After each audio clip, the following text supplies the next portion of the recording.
Neste último programa da série dedicada às magistradas no Mês Internacional da Mulher, iremos fazer hoje uma homenagem a uma das pioneiras da emancipação feminina no Judiciário.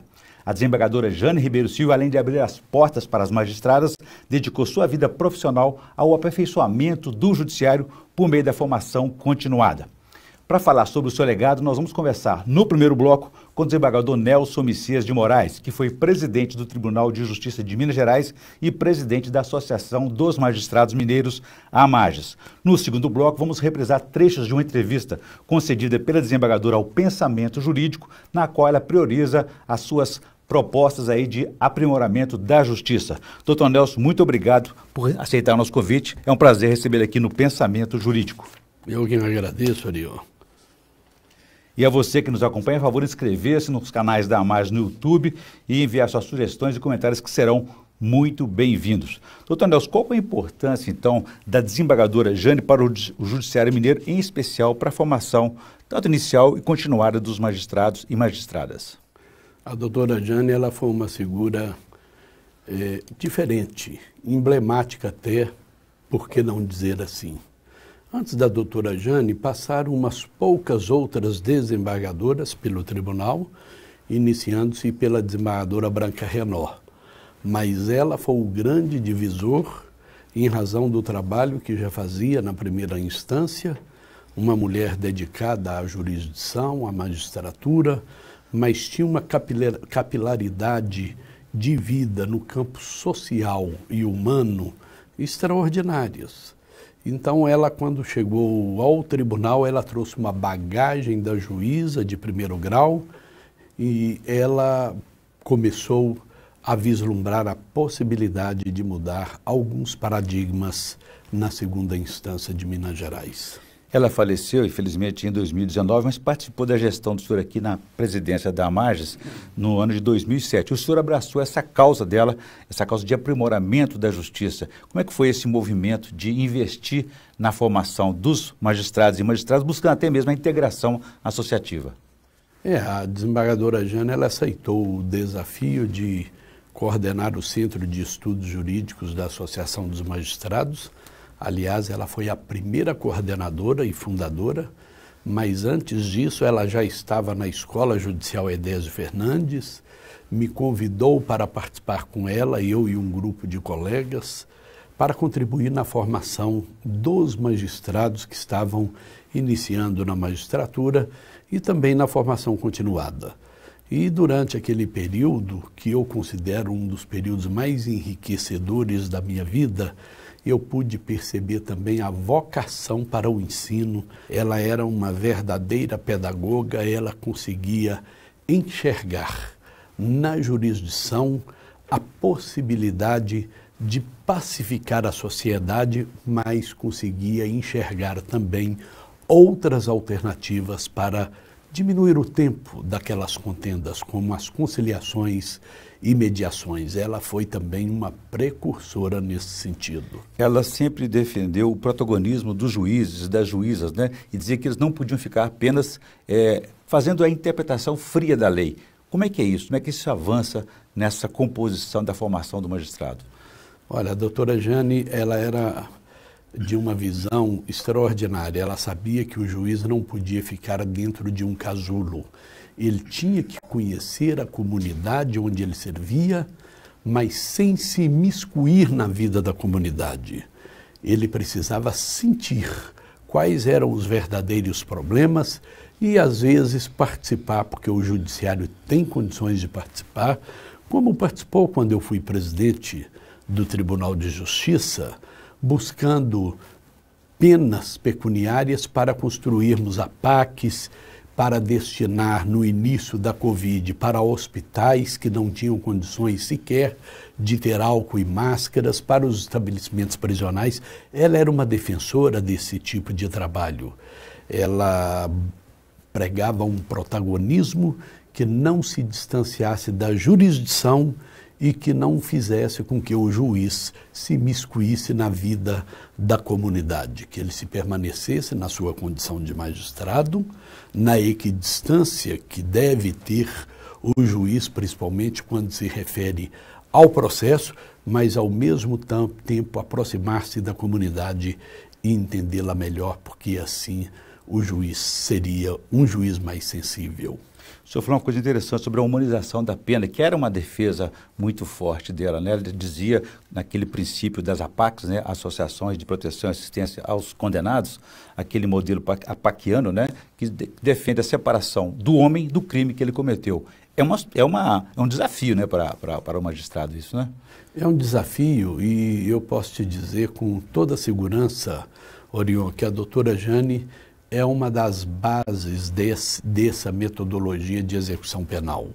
Porque dentro da Escola Judicial Edésio Fernandes eu me lembro de levarmos os grupos de juízes para conhecer um estabelecimento prisional comum e depois levávamos para conhecer a APAC de Itaúna, que era até então a única existente em Minas Gerais em funcionamento.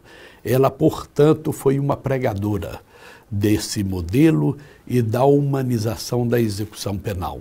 E também ela foi um talento único em matéria de fixação de pena.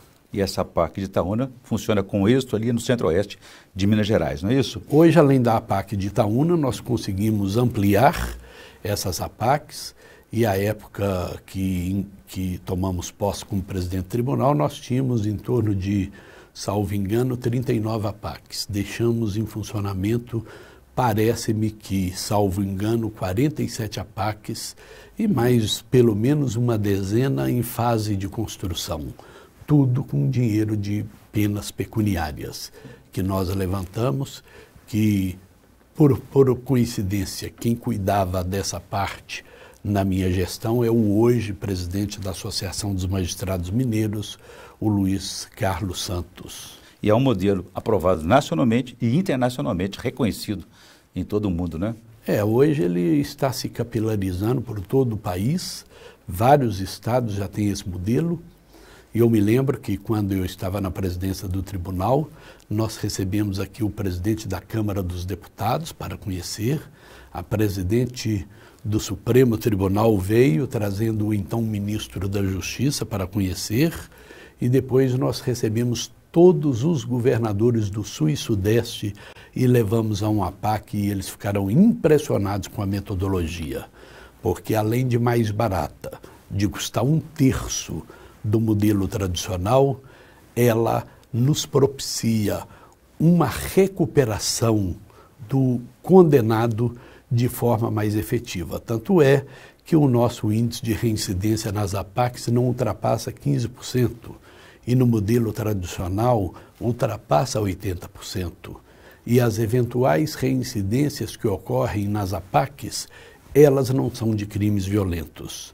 E as APACs, elas não precisam de policiais penais, de nenhum tipo de polícia, porque os próprios recuperandos que tomam conta das celas e que tomam conta do estabelecimento, óbvio, sob monitoramento de membros do Ministério Público, da sociedade e do próprio magistrado. Sem dúvida, um modelo exitoso que precisa ser copiado. Voltando então ao pioneirismo da desembargadora Jane Ribeiro Silva, a respeito da emancipação feminina, qual foi o papel dela nesse ambiente tradicionalmente masculino que é o judiciário? Como é que ela conseguiu romper as barreiras?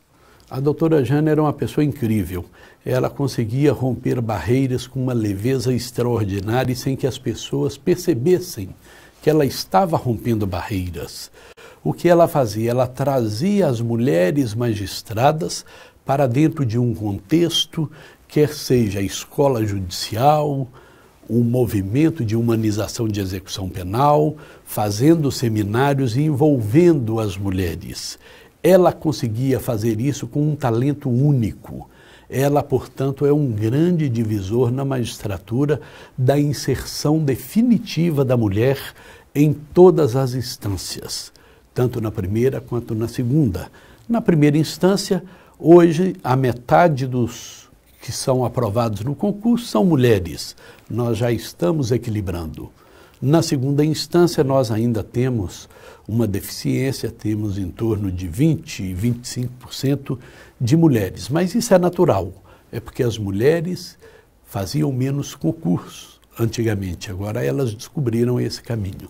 E são todas muito bem-vindas, são extraordinárias magistradas, colegas muito tranquilas, muito competentes até, e que agregam um valor enorme a esse tribunal. Tanto é que a doutora Jane, nesse pioneirismo dela, rompeu um dos obstáculos maiores aí, digamos, das magistradas, que é acessar espaços de poder. Ela chegou até a terceira instância, né, como ministra convocada do Superior Tribunal de Justiça. Ela chegou no Superior Tribunal de Justiça como convocada pelos seus méritos, e interessante que o tempo em que ela passou lá como ministra convocada, ela ajudou a firmar jurisprudência, principalmente aquela jurisprudência que ela foi a precursora, que é sobre a individualização da pena. Ou seja, ela entendia que a lei dos crimes hediondos em determinados pontos não poderiam impedir a individualização da pena. Ela foi precursora, ela foi uma pregadora e ela formou muitos juristas por esse país afora. Na gestão do senhor como presidente do Tribunal de Justiça, o senhor também investiu fortemente na presença, na ampliação da presença feminina no judiciário. De lá para cá, como é que está esse processo? Como que as mulheres estão crescendo, ocupando esse espaço no judiciário e na magistratura? Na minha gestão, houve uma ocupação de espaços muito grande pelas mulheres. Não só pelo fato de serem mulheres, pelo fato de terem talento absoluto e trazer um equilíbrio. As mulheres, elas são mais sensíveis e elas são absolutamente dedicadas a tudo que faz.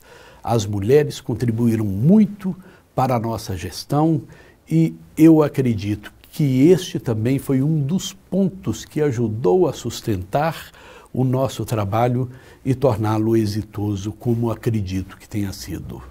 Muito bem, eu conversei aqui com o desembargador Nelson Messias de Moraes, que foi presidente do Tribunal de Justiça de Minas Gerais, presidente da Associação dos Magistrados Mineiros AMAGES, e falamos aí sobre o destaque aí do pioneirismo da desembargadora Jane Ribeiro Silva, e que teve um papel muito forte aí na emancipação feminina no judiciário e também dedicou sua vida ao aperfeiçoamento do judiciário por meio da formação continuada. Doutor Nelson Messias, muito obrigado pela entrevista, foi um prazer recebê-lo aqui. Eu que agradeço, principalmente para falar de uma pessoa muito cara na minha vida, que ajudou na minha formação, que é a desembargadora Jane Silva. Muito bem, nós agradecemos também. E no próximo bloco você vai rever aí trechos de uma entrevista concedida pela desembargadora Jane Ribeiro Silva ao Pensamento Jurídico, na qual ela expõe as prioridades dela para o aprimoramento da justiça. Nós voltamos aqui em instantes.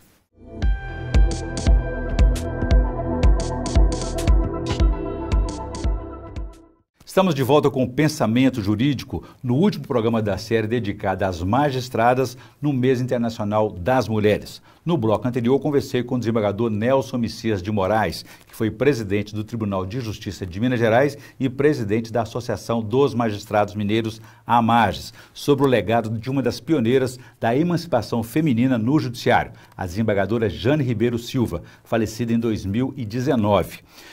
Neste bloco você vai ver trechos de uma entrevista dela na qual ela narra as prioridades dela para a formação continuada dos magistrados e maior participação feminina no judiciário, entrevista concedida então ao Pensamento Jurídico. Confira, por favor. Gostaria de saber da senhora como é que a senhora avalia hoje a formação atual dos juízes. Basta que ele passe por um curso de direito, submeta depois a um concurso e um curso, está pronto o juiz? Eu entendo que não. Durante longo tempo no Brasil, o juiz nada mais era do que a voz do legislador. O juiz simplesmente fazia a interpretação literal da lei e a aplicava. Mas isso no mundo inteiro foi modificando. E no Brasil, principalmente a partir de 1988. Isso por quê? Porque os juízes, eles vinham de um ensino jurídico que realmente ele era muito preso em uma interpretação positivista. O juiz representava, como eu já disse, a voz do legislador. A partir de 1988, com a nossa rica Constituição em direitos e garantias individuais e princípios, foi necessário que o juiz saísse daquela interpretação meramente literal e fosse construindo o direito, interpretando a lei de acordo com os princípios que estavam expressos na Constituição da República. E Então, há necessidade constantemente de que o juiz esteja se aprimorando. Primeiro porque as leis estão modificando muito rapidamente no país. E a própria sociedade também modifica. E a própria sociedade também está modificando muito. Eu sempre dizia para os meus alunos na escola judicial, quando eu ali estava como orientador e depois como superintendente adjunta, que na verdade, embora nós não sejamos eleitos, os juízes nada mais são do que representantes do povo. E eles devem estar preparados para exercer o poder. Exercer o poder é muito difícil, não é uma coisa fácil. E o juiz deve estar preparado para fazê-lo. Nessa formação atual que você referiu há pouco, o juiz sai desse curso já sabendo analisar um processo e proferir a sentença. Como é que você avalia isso? A Escola Judicial de Minas Gerais, que é uma excelente escola, ela foi a primeira escola judicial do país, salvo engano, foi fundada na década de 70, acho que mais precisamente 76, 1977. Na casa dos 30 anos já, então. Mais ou menos 30 anos. Ela é uma excelente escola. Ela foi crescendo.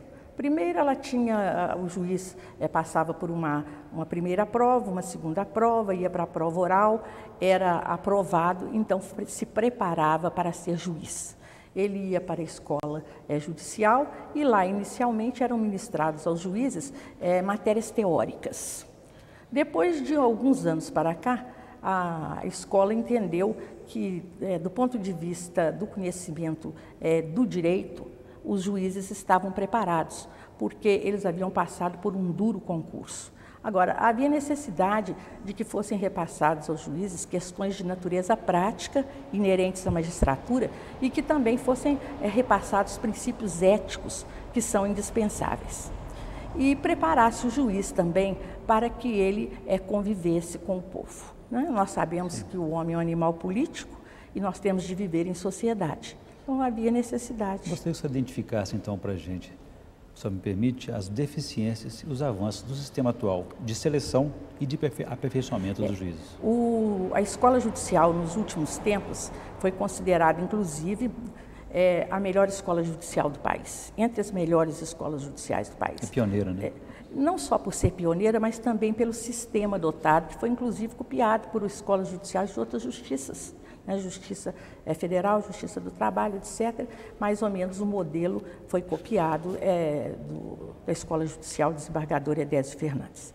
E lá, hoje em dia, são repassados esses conhecimentos práticos necessários e também levado aos juízes questões éticas, são discutidas as relações interpessoais que o juiz terá de enfrentar ao longo de sua carreira, e eu entendo que nada é perfeito, mas que a Escola Judicial de Minas Gerais está bem à frente nessa tarefa que lhe foi proposta de preparar os juízes, né? Porque os juízes saem das faculdades com um conhecimento apenas do direito positivo. E como a senhora falou, é importante que ele conheça, além do direito, da legislação, conhecer também as condições subjetivas do juiz, as instituições e a sociedade contemporânea de hoje. Isso é muito importante. E também uma coisa muito importante, o juiz ele deve ser um homem da sociedade. Eu acho que o Poder Judiciário tem sofrido muitas críticas nos últimos tempos, exatamente porque nós pensávamos que nós tínhamos de ser, o juiz tinha de ser aquela pessoa equidistante, que para ser imparcial ele não podia se relacionar na sociedade, ele não podia mostrar à sociedade o que ele fazia e nem se aproximava muito da sociedade. Eu acho que isso dificultava bastante o trabalho do juiz, porque o juiz ele tende a aplicar a lei, mas interpretando-a de acordo com o desenvolvimento social, desenvolvimento da sociedade. Ele tem de estar atento ao que a sociedade quer do juiz.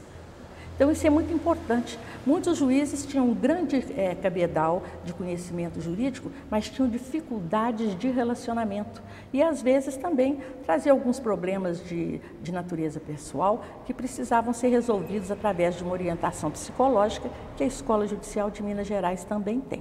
Doutora Jana, gostaria que a senhora destacasse um pouco mais a preocupação que a senhora tem, a nova diretoria da AMARDES, presidida pelo juiz Nelson Messias, tem a respeito da formação do juiz. Por que essa preocupação? A preocupação da formação do juiz o juiz, ele é uma pessoa que precisa estar preparada, não só do ponto de vista jurídico, mas humanístico e também crescer cada vez mais culturalmente. O direito, como o senhor sabe, não é uma ciência que se sustenta sozinha. a necessidade de que a gente venha se valer de outras ciências para realmente nós aplicarmos a jurisdição. Então, a necessidade de que o juiz se aprimore juridicamente, humanisticamente e culturalmente de um modo mais amplo. E nós verificamos, como já foi dito no bloco anterior, que Minas Gerais é um estado muito extenso. A Escola Judicial realiza um excelente trabalho e prepara muito bem os juízes para o início da jurisdição. Mas depois disso, os juízes vão para lugares longínquos e fica difícil para o juiz, primeiro porque o serviço é muito e depois também porque a dificuldade de locomoção, ele não pode deixar a comarca. E a Associação dos Magistrados, ela tem diretorias regionais, quase sempre em locais onde tem faculdades, locais onde tem maiores recursos do ponto de vista cultural.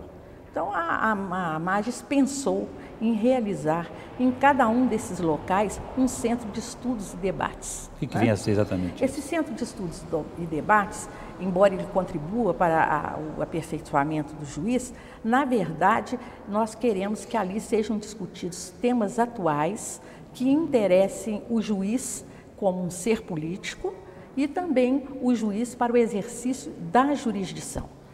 O senhor sabe, aqui no Brasil nós estamos vivendo uma época muito difícil, muita violência, muito